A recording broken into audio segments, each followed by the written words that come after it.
Hello, hello. Good morning. How are you? Good afternoon from the Holy Land. Such a day. I just want you to know that my heartfelt condolences, thoughts, Thank you. prayers, everything combined, wrapped in one package is sent your way. I mean, what a difficult day for Israel and for all civilized, good people throughout the world. Amen. Thank you so much. So let me just start with the fact that, and you know this because you've seen my tweets, I am such a fan.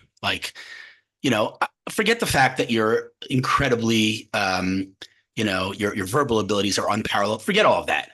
The fact that you have this level of moral clarity in today's world of moral bankruptcy, it is so refreshing. It is such a breath of fresh air. Like I'm telling you, you don't even know how big of a fan I am. Thank you. Thank you so much. You're so kind.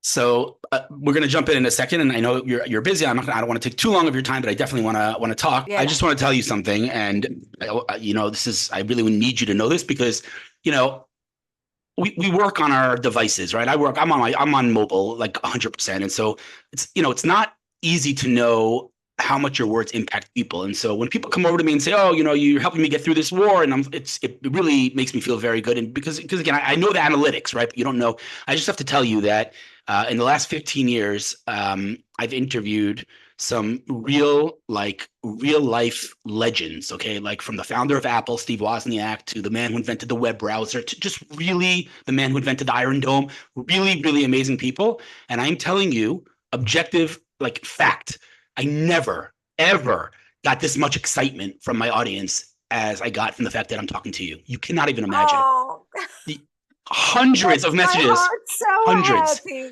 Like Oh, I was like, I mean, I knew you were a rock star, but I was like, whoa. I mean, I'm talking hundreds, like across all platforms. It was wild.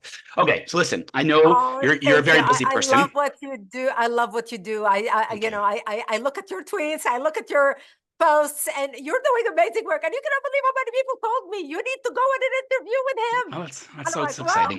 guess what? So Okay, here we are. I'm so so glad yes, we connected. thank you. I'm really just a big fan. Okay, so I want to, for maybe the 2.5 people on planet Earth that don't know you, give me your backstory in like 3 minutes because I want to talk about it now, but the backstory is the context of everything. So give me your backstory. They say what shapes our life for the rest of our life are those formative years when we are growing up. Those are the foundation. The 0 to 18 years, those are the foundation of what you are going to be and what you are going to do for the rest of your life.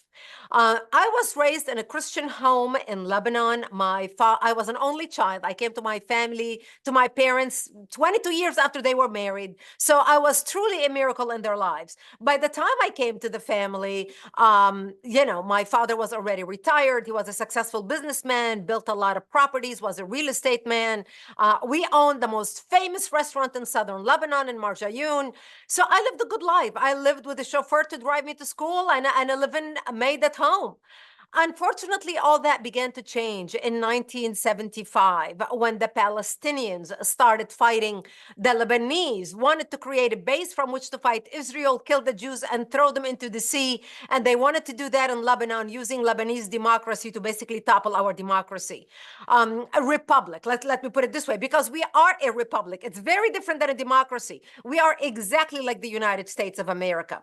And my 9/11 happened to me in 1975 when Palestinian radical Islamists blew up my home, bringing it down, burying me under the rubble wounded. I ended up in a hospital for 2.5 months and later ended up living in a bomb shelter underground in an 8 by 10 room without electricity, without water, and very little food because the Palestinians cut off all supplies, everything to our area, wanting to kill the Christians. And that's where I lived for the next 7 years of my life, robbed of my youth. My only window to the world was a black and white television operated on a car battery in the bomb shelter so we can see what's happening in the rest of the world. And, that's how I lived. In 1982, Israel came in working with the Christians, trying to help the Christians take back their country and kick out the radical Islamic element that had taken control of the country at that time. By 1982, we had 11 Islamic terrorist organizations operating out of Lebanon, including the PLO. So the Christians worked with the Israelis because we knew we had more in common with the Jews than we had with the Muslims. So that's how the Christians started working with the Jewish people. That's how we came out of the bomb shelter and back to rebuilding our lives. I ended up moving to Israel in 1984, working in Jerusalem, becoming a news anchor for World News, based out of Benyanei Ha'uma in Yerushalayim, next to that, at that time, Hilton Hotel. And I lived in Mevaseret Zion, I lived in Wow. Talpiot, I lived in Saint Simon, I lived in Abu Tor. So I moved Wow. around, and I Wow. lived in Israel till 1989 when I left Israel and came to the United States. And I Wow. thought I left all the crazies behind. September 11th, 2001 was a defining moment for the United States. But for me in particular, it was a defining moment because I'm a firm believer that no matter what we go through in life, no matter what trials and tribulation, what difficulty, every experience we go through is a defining moment, is something that prepares us to make a difference in the world. Because I believe that God doesn't change the world through lightning in the sky. God uses his people as instruments of change. And so I realized my purpose in life was to educate millions of uninformed Westerners, Americans and Westerners, about the threat of radical Islamic terrorism to world peace and our national security. And that's what started my activism. Okay. I mean, I could listen to you talk all day long, but I have some questions. First of all, is it, and pardon me if this is not the case, but this was my first exposure to you, was your famous "The Silent Majority is Irrelevant." Was that like what made you a celebrity, or was there something before that? Oh no, that was something way before that. My first book my first New York Times bestseller came out in 2006, titled "Because They Hate." And for everyone watching us right now, it's about my life journey and my upbringing in Lebanon, moving to Israel, and from Israel to the United States. It became a New York Times bestseller overnight.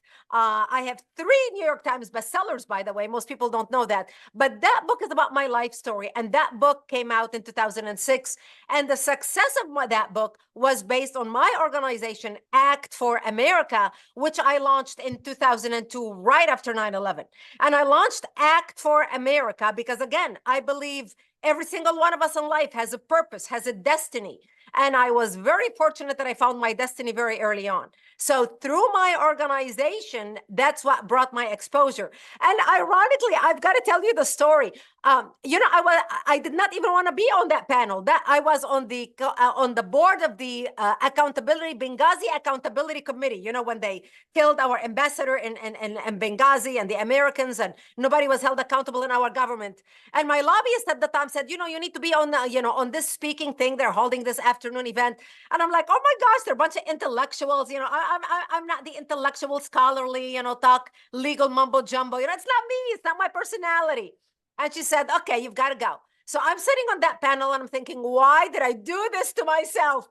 Until that Muslim student, which, by the way, she was not a student, she was an Islamic lobbyist. She was 35 years old, attorney who had her own law firm, signed up as a student so she can use a student excuse for her political activism. And she was there for the sole purpose to bring up the issue of how conservatives are anti-Muslims. And that's when I answered that answer. And lo and behold, it's got over 50 million views right now. Somebody's making money off of that video, and it's not me. I got news for you. You ready for this?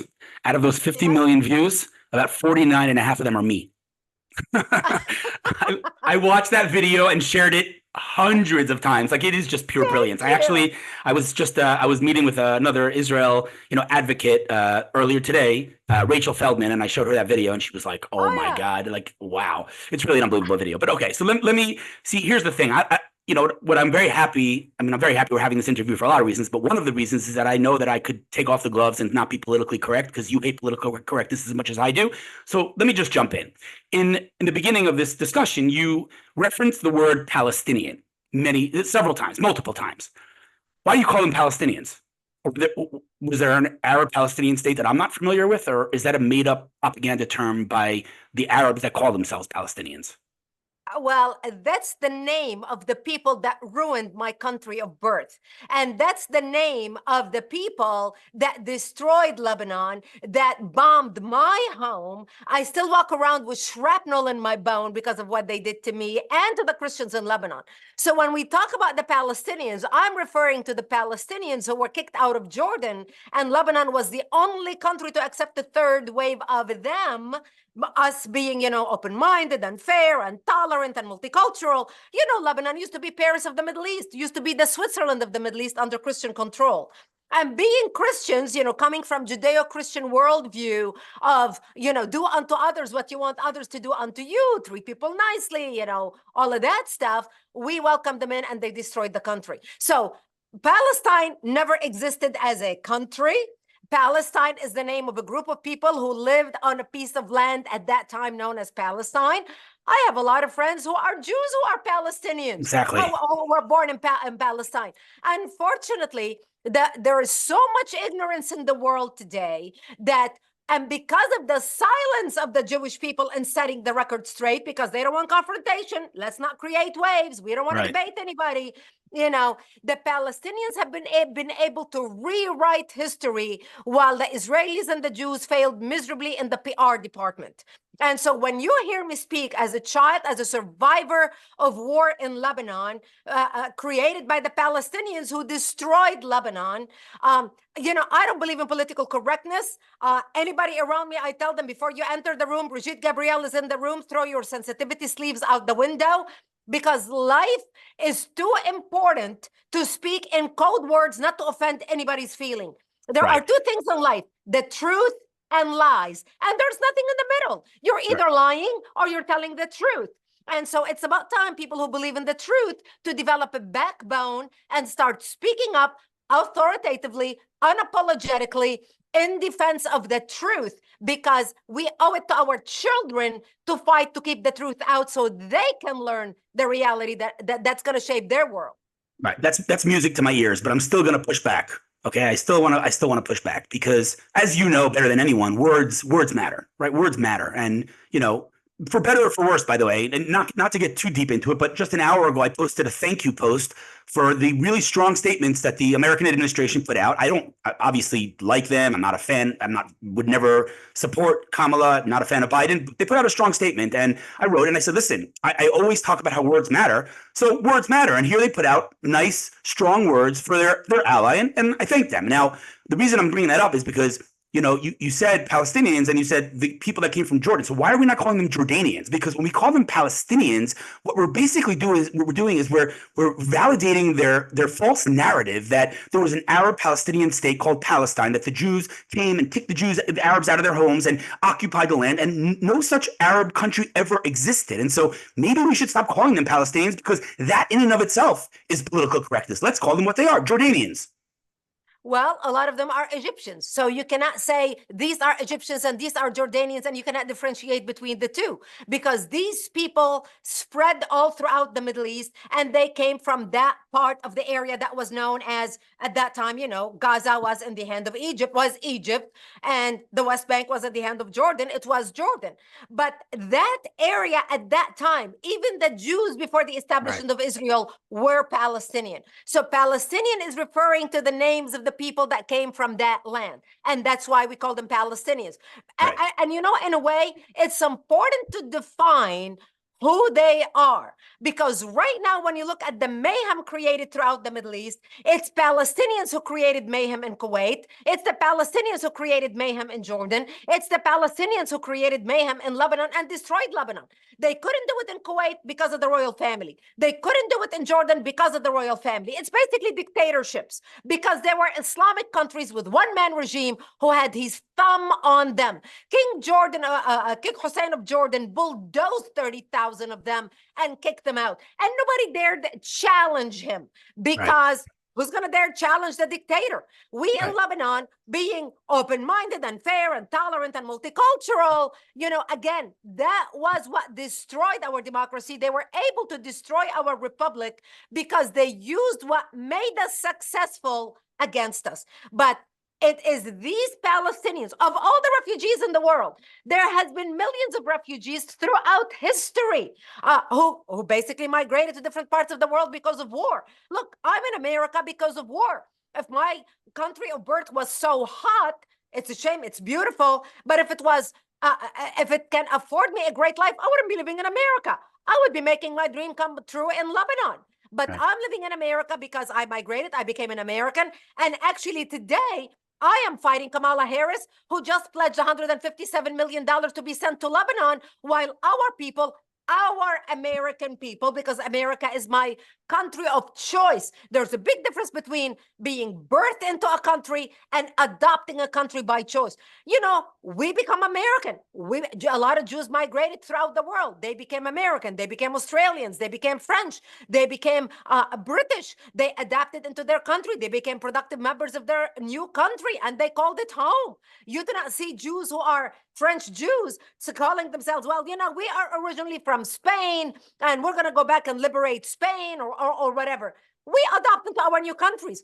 Palestinians are the only group of people who 4 generations later still talk about, this is the key to my house in Jerusalem because my great-great-great-grandparents gave me that key and they said, I shall never forget.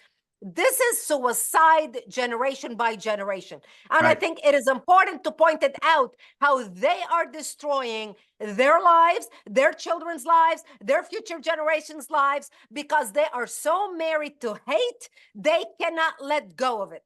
Right. I mean, you know, as you said, there's another thing that's unique about them is that the number of refugees is going up every generation, not going down. Like it's unheard of. You know, the whole thing doesn't make any sense because it's one big lie. But you know, once we're talking about words and rhetoric, there's so many things about this conflict, like I said before, that are just politically correct terminology that we use, even though we really shouldn't use it. Another one that comes to mind is the phrase, the West Bank. Why do we call it the West Bank versus Judea and Samaria? Because if we say Judea and Samaria, the word Judea sounds awfully similar to the word Jew. And if we call it Judea, it's kind of going against my agenda that Jews are indigenous to this land. And so when people say the West Bank, I mean, I say to them, I think you mean Judea and Samaria because these things matter. But here's my big question, okay? Because, you know, this conflict, this war is just a symptom of something much, much bigger, and that is the cancer of radical Islam. And like I said before, around most people, I have to, you know, tiptoe and walk on eggshells, not with you. And so here's my big question. What is going to happen with Western civilization? Because as it stands right now, as long as we don't recognize the cancer that lives amongst us, we're not going to be able to cure the cancer. We don't even recognize that we have a problem. So is this going to continue? Is radical Islam really going to take over Western civilization? If not, how do we cure that cancer? And if yes, how long do we have? Western civilization is disintegrating from within, from the inside. But I am seeing rays of hope. Because if you look at what's happening in Europe right now, you are seeing what in America we would call a red wave, but we are seeing a wave throughout Europe by Europeans who are saying enough is enough. We are sick and tired of this. We do not want this. And it's not coming from the Jewish side of Europe, who stands for multiculturalism and inclusiveness and tolerance. I know tolerance is a big word in the Jewish language. I hate the word tolerance, because I would much rather be respected than tolerated. When people respect you, they respect you forever. If they tolerate you, they will only tolerate you as long as they have to tolerate you. Because the minute they get power, if they have no respect for you, they will come after you to destroy you. So that's why I am big on the word respect much more than tolerance. Look, we people who come from the Judeo-Christian world have it in our DNA. It is literally wired into our DNA. Treat others the way you want to be treated. Do not judge others lest you be judged. It's a part of our biblical foundation. I mean, from the Torah all the way to the New Testament, all the way to Revelation, we are programmed to have mercy on others, to change the world, to make it a better place, to love one another, to take care of one another, to nurture one another, to treat our enemies. In Christianity, it says, pray for those who trespass against you. Forgive those who trespass against you. I mean, even people who do you wrong, you're supposed to forgive them and do good by them. But that's our Achilles heel. And that's what Islamists are exploiting. And right now we are seeing this in Europe where people are saying we are dying. They know they are dying. As my friend Betty Orr said it brilliantly, Eurabia, I heard the name of one of her books. She coined the term Eurabia. Eurabia became Eurabia back 20 years ago. In 2005, we were talking about Eurabia. Now you are seeing the result of years of capitulation, of years of cowardness, of years of trying to reason with people you cannot reason with. You see, in our culture, the Bible says, come, let's reason together. And this is exactly why you have Torah schools where we debate the Bible, where we argue every different point of view. Let's debate this verse. Let's learn how, could it be something else? Could it mean something else? Could we translate it something else? We debate and we agree to disagree. That's how we operate, people who come from the Judeo-Christian value system. Even if they are not religious, you can take an atheist in the West who doesn't believe or have never even read the Bible. Yet they teach the children, Johnny, treat others the way you want to be treated. You should not be judging other people. You should be nice. You should be kind. Even atheists who don't even understand the Bible. But this is our foundation, and that's the foundation that built Western civilization and made Western civilization great. That is not what the Islamists believe. The Islamists believe everything 100% opposite of what we believe. And people, because they do not understand Islamic history, this is why, they say to me, oh, there are verses in the Quran that say, oh, you should be nice. And if you kill one life, you're responsible, blah, blah, blah. And I tell them, yes, but Surah 9 in the Quran, which is the last surah, one of the last surahs in the Quran, it says kill the infidels. And that's when we see all the violent verses. And in the Quran, there is the law of an-naskh wal-mansukh, the law of abrogation. If a later verse contradicts the first verse, the latter verse wipes off the first verse, and the latter verse becomes the law. And that's why when we see Islamists and moderate Muslims get into a debate, the Islamists always win the debate because the law is on their side. Right. Wow. I mean, I really I want to pause this conversation and just ask you a personal question. When I speak publicly and give lectures, something that everyone says to me is how passionate I am. And, and if it's exhausting, and, it's true, it is exhausting. Do you ever have a down? Because you are the most passionate person I know. How do you not get tired? Oh, thank you. I'm passionate about what I do. I love what I do. Like I said to you, I know the price of evil. I walk around with shrapnels in my bone. I just took a shower an hour ago. Guess what I looked at? Guess what I had to lather and soap? Do you think I'm going to forget about war? This is the reminder that I live with, that nobody else has to live with. I dream. Last night, I had a nightmare about the war. I'm watching what's happening in the Middle East right now. I cannot pull myself away from the news. Why? Because it affected me personally. You do not forget these things that shape your life. Today, I'm a mother. I'm a grandmother. I have something to preserve for the future, and I will not allow.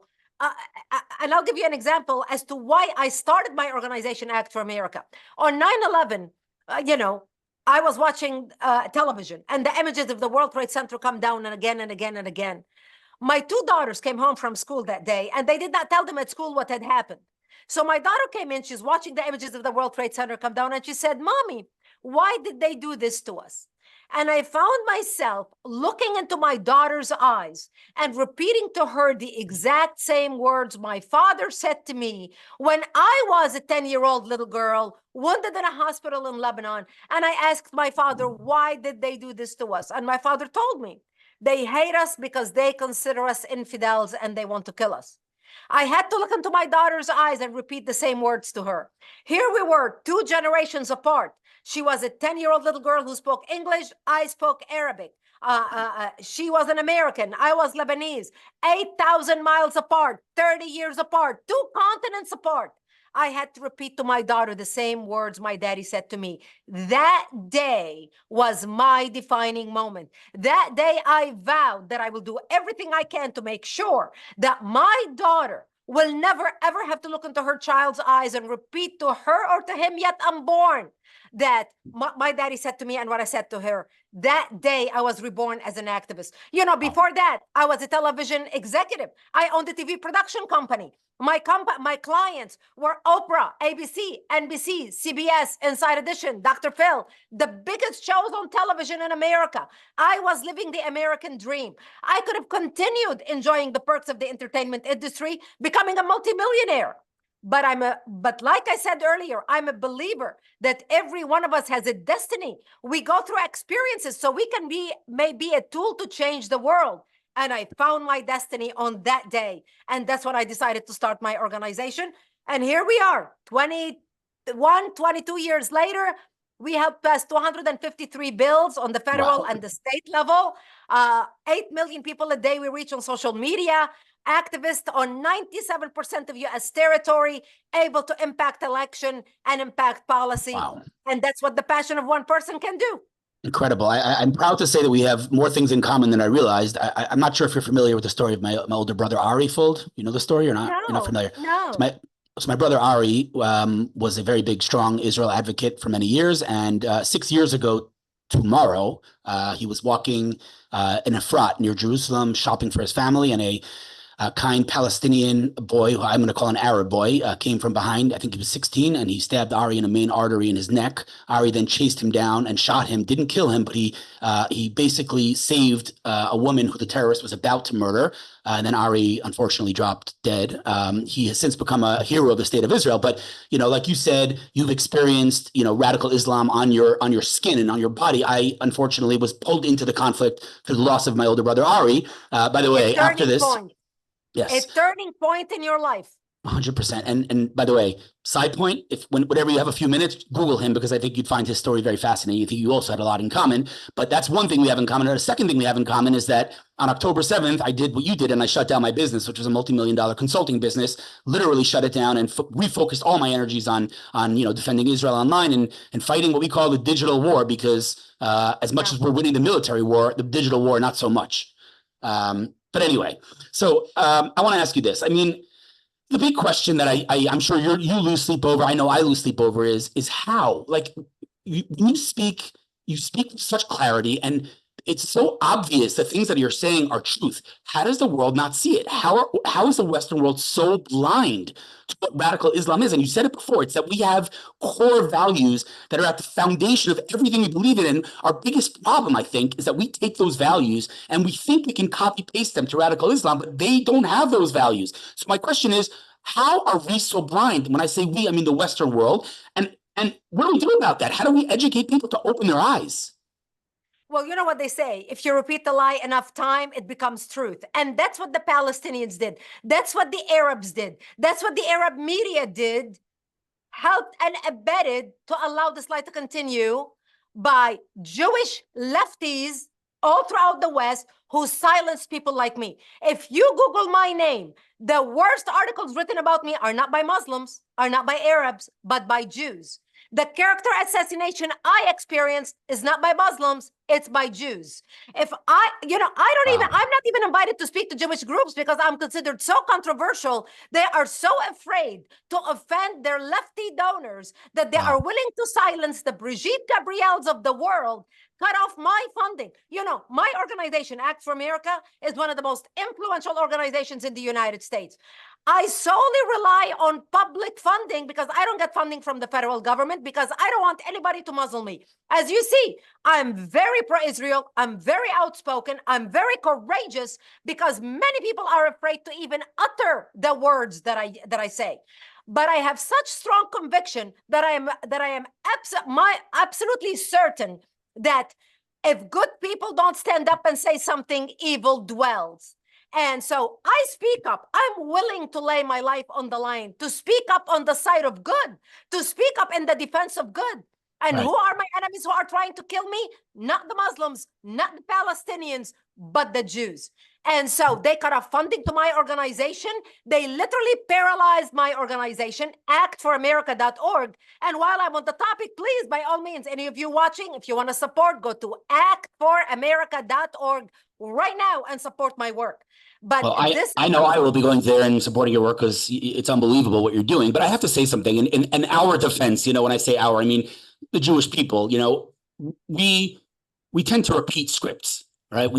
This is what we do. And I'll tell you the script. And before I tell you the script, I'm going to say that I'm not a prophet, but I am a person who has his eyes open, much like you do. And 2 days before October 7th, and you could go verify these on my social media, I wrote a post saying, if you're paying attention to geopolitics right now between America and Iran, Russia and Ukraine, internal politics in America, internal politics in Israel, and you don't think something big is about to boil over, then you're not paying attention. And I wrote in the post, Israel will be at the center of it, literally 2 days before. Again, how did I know that? Not because I'm a prophet, but because I open my eyes and I see history. And I'll tell you the script that us Jewish people who I love to my core, our nation, but I'm trying to say this diplomatically, we're kind of dumb, okay? We're kind of like blind. And this is what I mean when I say that. I mean, if you look throughout history, the script keeps repeating itself. There is an empire that grows and grows and grows and achieves world domination. And when it achieves world domination, the first thing that it does is it throws morality out the window, right? It puts people to fight to the death in the Colosseum. It gets rid of gender, just foundations of morality, just throw it out the window. And then that empire says, I don't want morality. And so they come after the Jewish people who brought morality to the world through the Bible, because they can't come after the creator of morality. So they come after the messenger, right? And then we, in every generation, it's the same exact thing. We come and say, hey, Romans, we're just like you. Don't hate us. In fact, we're more Roman than you, Romans. Hey, ancient Egyptians, you're enslaving us. 80% of us will stay back in Egypt and not go to the promised land, even though God did the 10 plagues and told us we're going to stay back because we're just like you. We're Egyptians, right?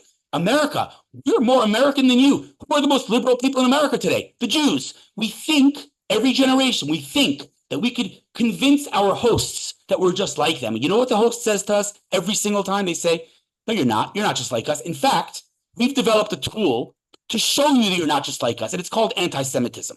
And as soon as that happens and we're reminded who we are, it's tragic. We need Hitler to remind us who we are. Jews who didn't even know they were Jews were led to the gas chambers. Hitler had to remind us who we are, but we don't realize that we don't learn in every generation. And as soon as anti-Semitism spikes and goes through the roof, the next thing that happens in this script is that empire falls every single time. And unfortunately, based on the trajectory that we're seeing right now, anti-Semitism is not going to go back. It's not going to go back in the bottle. The genie's out. No. And so if we continue on this trajectory, it's not looking good for Western civilization. And I don't even think it's a prediction at this point, because half of Western civilization has already fallen. Maybe America's not there yet, but Canada sure is. The UK sure is. These places have fallen. And unfortunately, it looks like America will be next. But we, as a Jewish people, we come after people like you. We say, hey, we're liberals. Don't say these horrible conservative. No, we're crazy because you're our sister. You have our back, and we need to have yours. And the fact that Jews, are assassinating your character is just, on the one hand, mind-boggling to me. On the other hand, not so much, because this is what we do. It's so sad, it's really sad, because the Jewish people are the smartest people I know. I mean, here's how I put it together. They are individually brilliant and collectively stupid. And here's what I mean by that. And excuse my words, because the Jewish people are brilliant individually. I mean, brilliant, the greatest brains in the world. But when it comes to groups, seeing what's happening to them, like, you hear the phrase, never again is now, never again is now. How often did we hear that? But they were so blind to see that it's happening now. Anti-Semitism is on the rise. And when people like me were warning, anti-Semitism is on the rise. They want to kill you. They hate you. They do not have your goodwill for you. You need to wake up. They did not believe us. So they threw their friends under the bus and cozy up to their enemies. And that's exactly what happened. Jewish organizations in the United States, from the ADL. The ADL was the first organization to vilify Brigitte Gabriel, cut off all my funding in 2010. This was 15 years ago almost. Because I was speaking the way I was speaking. I could see the anti-Semitism back in 2010, 2009, 2008, 2006, 2005. They couldn't see it until now. They're waking up. Oh my gosh, everybody hates us. Well, those of us who were warning you, those of us who were standing by you, those of us who were mobilizing millions of people to stand in your defense, you shut us down. You silenced us. You destroyed us. If you Google my name on Wikipedia or anything on Google, you get horrible articles about me. And that's so sad. But you know what? Now is the time where we all need to come together. And one thing I want to point out, despite all the attacks, despite the character assassination, I never wavered. I never moved. I never blinked. I stood with Israel so strongly from the first day I launched my organization until now. In 2002, I launched actforamerica.org until now, and we are stronger than ever. The videos that I put out, the Thank You Israel I just put out last week, has over 3.1 million views. I mean, we are reaching people like nobody else. And because I'm Lebanese, coming from a Lebanese background, I know I can say the same words you say, but people listen to them differently coming from me than coming from you as Jewish. So I continue doing what I'm doing, and we've got to fight. Failure is not an option. This is a war between civilization and barbarism, and civilization must win. Civilization is on the side of Israel. Civilization is on the side of Judeo-Christian morals and values. Civilization is on the side of Western civilization.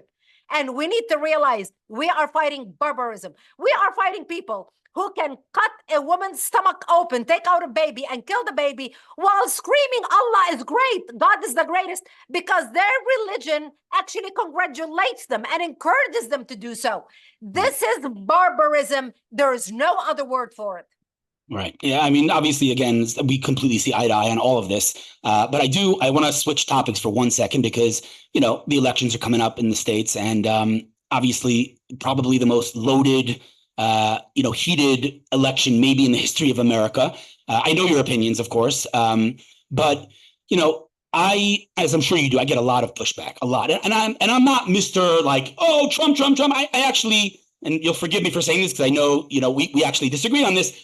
I don't think I would hire Donald Trump to babysit my kids. I don't like his personality. I think I'm not a psychologist. I'm not going to, diagnose him. I don't like his personality, but you don't vote for a president for personality. You vote based on policy, and his policy speaks for itself. He was president for 4 years, right? And so when Kamala says the things she says, that she's saying the horrible things, she's probably going to act 10 times worse. But Trump acted, and he showed who his loyalty is, and how he is a friend of Israel. And so to those watching that, do care about Israel. I'm not talking about the people that, Israel's not on their radar, or that are voting based on abortion or are voting based on immigration, all of which, by the way, are important topics. I'm talking to the people who deeply care about Israel and the future of the Jewish people who are still voting for Kamala. What do you say to them? Look, like you said, I always say, vote for policies, not personalities. You're not going to vote. You cannot vote for a CEO. You don't hire a CEO. Look, you're a businessman. I'm a businesswoman, or at least we were until we decided to become full-time activists. You don't hire a CEO to run your company because his personality or because he's good looking or she's good looking. You hire a CEO because they're going to balance the budget, fire the fat from your organization, bring in great numbers for the board of directors, take the organization to the next level, prosper, grow. He's going to be the best thing for your organization. And someone who's going to come in, who's going to cut the fat, who's going to fire the lazy, who is going to be straight in your face, is not going to be liked by anybody, including the board of directors. But they do a good job. Donald Trump did a fantastic job when he was president of the United States. And here's what I tell people about vote for policies, not personalities. I started Act for America in 2002. George Bush was in office, whom I did not vote for him because I was a Democrat who voted for Al Gore. And so I didn't even vote for George Bush, the president who was in office. George Bush came to office and left. Obama came to office and left. McCain ran and lost. Romney ran and lost. Trump came and left. Biden came and left, leaving. And it doesn't matter who gets elected, whether Kamala or Trump. I and my organization will be here. Act for America will be here. So for the last 22 years since I started my organization, I've seen so many different presidents come and go. What's left of them is their policy. You don't hear anybody arguing right now on the internet, oh my God, I love George Bush. I'm going to give my life for George Bush. Who even thinks of George Bush right now? Or McCain, or Romney, or whoever who ran. Right now, we vote for policies. And Donald Trump's policies are immaculate, are fantastic for Israel and the world. America didn't go into war. There was not one war throughout the world. He brought peace to the world, did the Abraham Accord. What he did was incredible. We had money in our pockets. Gas was under $2. It was incredible. And speaking of his personality, I love Trump's personality, and here's why. Don't tell me who you are. Show me your children. I'll tell you who you are.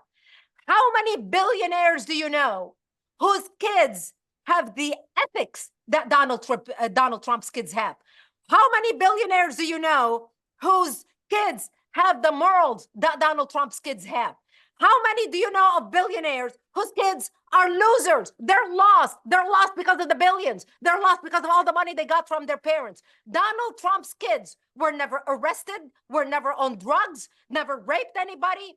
You don't have any videos of them losers, drunk, making fools out of themselves. If I want somebody to raise my children, I see his children. I want somebody like Donald Trump raising my children instead of all the other billionaire losers that I know, whose kids are an insult and an embarrassment to the parents. Such as Joe Biden's kid, but that's a whole topic for another discussion. But Kamala wow, Harris, Obama's kids, you name it, all of them, all of them. It's a very interesting perspective. Actually, I have to admit, I never thought about that, but I actually like that a lot. And by the way, I believe actions speak louder than words. This is one thing I want to share that most people do not know about me. You know, actions speak louder than words. This is something that my parents taught me. They drilled it into me as a young child. To honor my parents, I buried them in Israel. My parents are buried with Oscar Schindler on Mount Zion. If you have ever visited Oscar Schindler's grave, you have literally walked by my parents' grave, because I wanted to make sure that my children yet unborn will always know where my loyalty lies and will always be drawn to Israel. You can tell people who they are by their actions. Throughout the Trump administration, he moved the embassy to Israel. He worked on the Abraham Accord. He didn't care what all the distractors in America told him. You cannot move the embassy to Jerusalem because the Arabs are going to get angry. They're going to do this and this and the other. Because of his conviction, he never listened to anybody. It is those type of people like me, like Donald Trump, like you, who fight with such conviction that bring about change in the world. And those are the type of people that we need more of, speaking up and being involved in leadership to bring about peace into the world. Amen. Amen. Every word, music to my ears. So let's pull it back, because we're running out of time, and I could talk to you for hours, but I want to ask about this specific war, and kind of your perspective on where it's going. We both know that Hamas and Hezbollah are just savage terrorist organizations that only understand force and power. We get it. But really my question to you is, we have this war that I think we can agree is probably the most complex war in the history of mankind, just because of the nature of Gaza and how they embed themselves in civilian populations. And the fact that we want to, on the one hand, obliterate Hamas, but on the other hand, they're the ones that are holding our hostages. And so we kind of have to negotiate with them. So how do you, as a, let's call it a, political, I don't know what's going on in my house right now. Hold on one second. What? Oh, there's a siren right now. Oh boy. Go to your safe room. We can pick it up. I'll wait here. Go to your safe room. No, we'll have to. I'm gonna have to run to the thing. We'll have to do. Run. Okay, so I'll end it now. Wait for you here. It's gonna take. No, don't wait. We'll continue it. 15 minutes another time. We'll continue. Okay. 15 more minutes. We'll continue another time. Okay. Thanks. Sorry about that. Be safe. Okay. All right. Bye-bye. Bye-bye.